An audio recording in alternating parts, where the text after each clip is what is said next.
Hello everyone, we've got a jam-packed video here. We are going to get back to empires in India.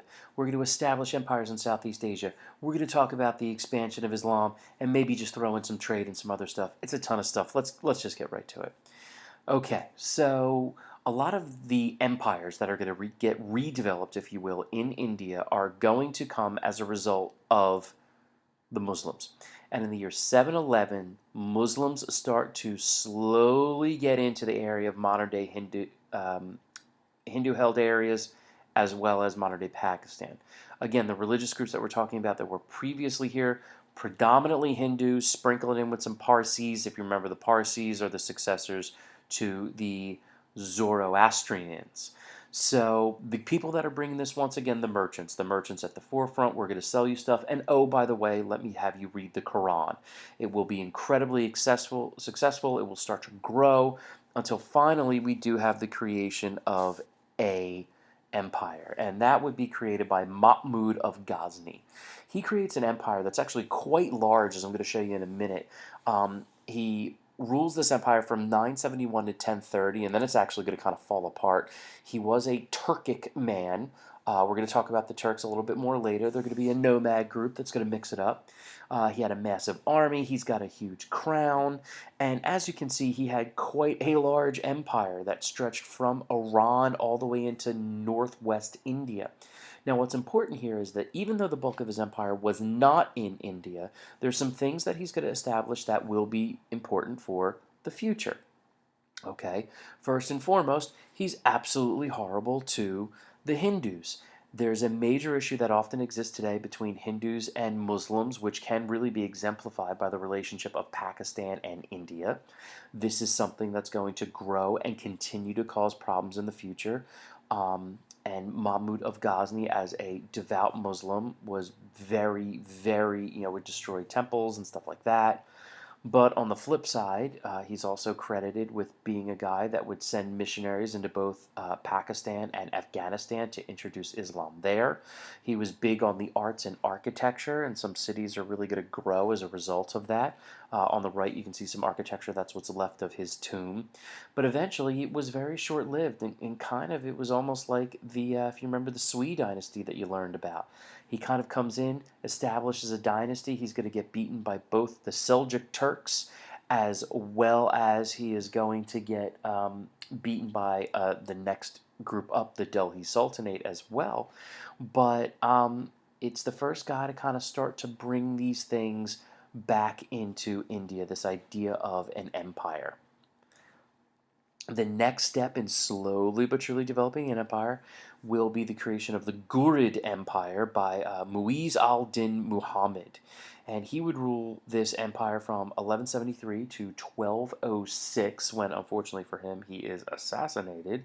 But what's really important with this empire is, again, you've got a lot of India here. You've got parts of modern-day Bangladesh. All of this area is India. This is all of modern-day Pakistan. This guy's kind of a hero in Pakistani history, as well as a good amount of Afghanistan, and then a little bit of Iran over here. So this guy was actually pretty impactful, and really this is for the first time that you have your first real Muslim ruler in India. Remember, Mahmud of Ghazni was Muslim, but most of his empire was not in India. Muiz al-Din Muhammad's empire is in India, but really he's assassinated in 1206, doesn't last very long. They get pushed out, and the guys they get pushed out by will be the Delhi Sultanate, which will be a very long-lived empire. We're looking at 320 years here, and as you can see, the bulk of India will actually be controlled by them, the Delhi Sultanate in this orangey red there.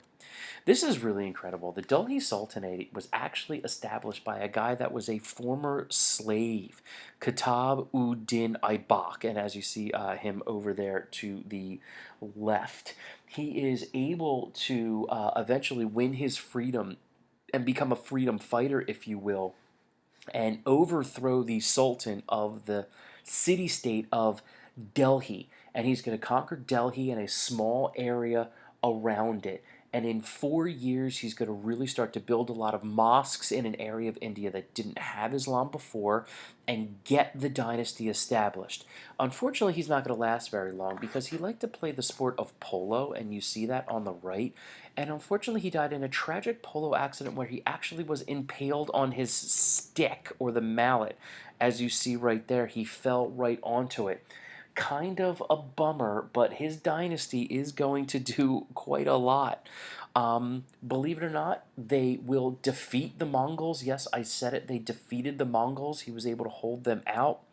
Um, Negatively, they are going to continue the divide between Hindus. He, as well as his successors, will attack Hindus and destroy Hindu temples, Buddhist temples, as well as the Jains. But on the positive side, we go both sides of the coin here. The Indian Ocean trade is going to become enormous, and these guys are really at the center of it, and it's really going to help it grow. A new language is created, the Urdu language, which was kind of a combo between Arabic and Hindi, which is a very common language spoken today. You see here, this is one of the many mosques that was built of this time. Absolutely gorgeous mosque. Unfortunately for them, though, the Mongols are going to come back another time under two different guys, one by the name of Tamerlane, and we'll talk about him in another film, and then the Mughals, who will rule until the British. But again, really a lot of accomplishments here. And really what these Indian empires will help to do will be expand Islam. Buddhism is actually almost killed by Islam at this point, but it becomes incredibly popular. Now, interestingly enough, this spread of Islam, as you can see here, these thousands of people praying at a mosque in central India, will result in the Hindus actually growing a little bit of themselves. They'll start to have cults to specific gods like Vishnu and Shiva. Um, and in many ways, they're going to start to bring in some what's the word I want to look for? Some philosophy into the religion, much like we saw the impact of Averroes on Islam. You're going to start to get Hindu philosophers that bring in philosophy and rational thought and using that to kind of prove the existence of God, and it's going to make the religion a lot stronger, and it will continue to grow. Then the Sufis come in, and they're going to start to expand, and by the year 1500, 1/4 of India will actually be Muslim. And it will continue to grow and eventually get into Southeast Asia, and that's going to be huge. Now, India is going to travel a lot, and their traders are going to go to this area called Malacca, which is this empire right here. And Malacca is going to be very, very important because these rulers who eventually found modern day Singapore, which is Singapore's right down there, will convert to Islam. And they are the first rulers in Southeast Asia that will convert to Islam, and they're going to spread it pretty much to all of Indonesia. Indonesia today is 200 million people. It's the largest Muslim country in the world, and so you can see how Islam goes into India, helps establish India, then it starts to move into Southeast Asia, and now in Southeast Asia it's going to become huge. Around the 700s, the sea lanes in Southeast Asia, look at this, okay? The Strait of Malacca, this goes through, okay, Malaysia and Indonesia right here, as well as the Sunda Strait, which comes down this area, and all of these islands, as well as modern-day Australia. Now we've got China and Korea and Japan, and then that's going to get connected all the way over here to Iran and Iraq. And now that you have all these sea trades, trade is going to help create empires. Okay, and the first empire that really gets created around this time will be the Funan, which is really modern day Cambodia and Vietnam. They start trading with the Indians. They find out about how the Indians run their empire. And so, what they're going to be able to do is organize themselves like the Indians. They also are going to revolutionize a water storage system that is going to make them have more efficient crops. okay? And as a result, they actually create their first kingdoms. And interestingly enough, they'll actually start as Hindus, but then eventually convert over to Islam as well, and then later on, Buddhism. Then you got the Srivijaya, which is an incredible empire that really just develops on both Indonesia and Malaysia. This is one of the largest empires at this time. They will wholeheartedly convert to Islam, and they are really going to be able to break open the trade. These guys are absolutely huge. They will also be, again, heavily influenced by India. You're going to start building cities like Srivijaya itself, Palembang, Jambi, okay, and a lot of these are modern day cities as well, and they're just going to grow, and they're going to have an impact on the future, as well as you're also going to get a lot of conversion to Buddhism, interestingly enough. So Hinduism doesn't necessarily come over, but you get Islam and Buddhism, and we see Buddhism in the creation of the Borobudur Temple, which is in Indonesia. It's one of the most known Buddhist temples in the world. It's absolutely gorgeous. And you see how close up you see the sacred Buddha here.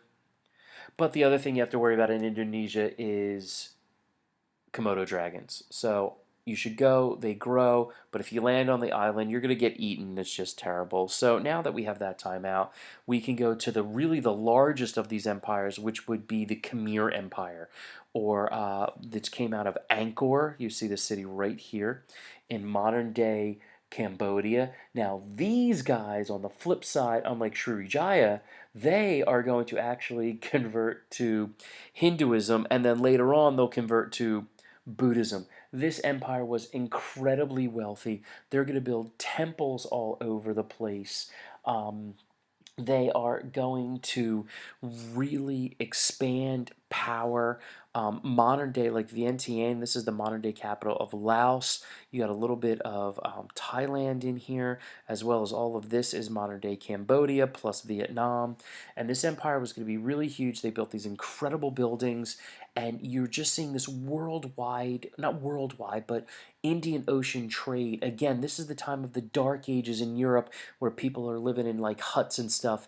And in Southeast Asia, they're rising up out of these jungles and building these incredible buildings. And unfortunately for these guys, you get some ecological disasters, famine, as well as some droughts. And then that puts stress on the ruling powers. You get some royal successions, and then they just collapse into small countries, really. But really, their most impressive area was a Buddhist temple. Or Buddhist temple complex called Angkor Wat, built right in the jungles, just absolutely incredible. You can see how tough it is modern day. You see this tree has actually built up within the temple itself. But these thriving societies that most of you've never heard of, incredible things all going from India, this expansion of Islam. We're going to be talking about the trade in the Indian Ocean, and a really, really dynamic time. All right, make sure you get your comments and questions, and I'll see you guys tomorrow.